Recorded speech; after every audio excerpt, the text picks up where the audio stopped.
In this video, I'm going to teach you a very useful tutorial on how to fix keyboard not working in your Windows 11. So without any further ado, let's get started. First of all, you need to proceed at the start, make a right click, then scroll up and find for Device Manager. So click on it.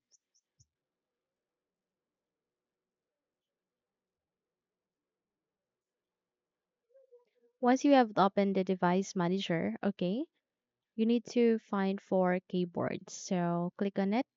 Then click on this forward arrow key and there you can see the keyboard driver. Make a right click and then click on update driver. So it will allow you to choose two options. Please proceed to search automatically for drivers.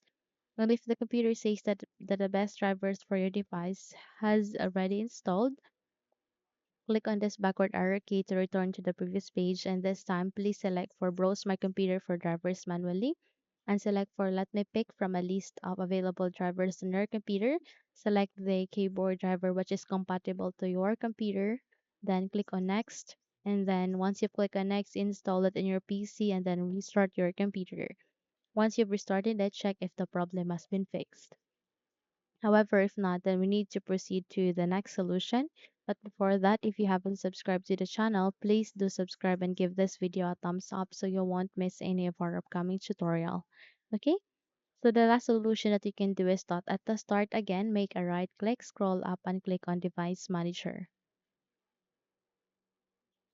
And here at the Device Manager, you need to proceed to an option which is called Keyboards. Click on this forward arrow key, select your keyboard driver again, make a right click and click on Uninstall Device. Once you've clicked on it, confirm your action by clicking on Uninstall and it will ask you to restart your computer, restart it, and it will be reinstalled again.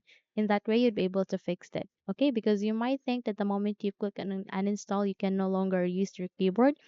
I mean, you can still use that. It just have you need to restart your PC, and then once you've restarted it, your problem will be resolved.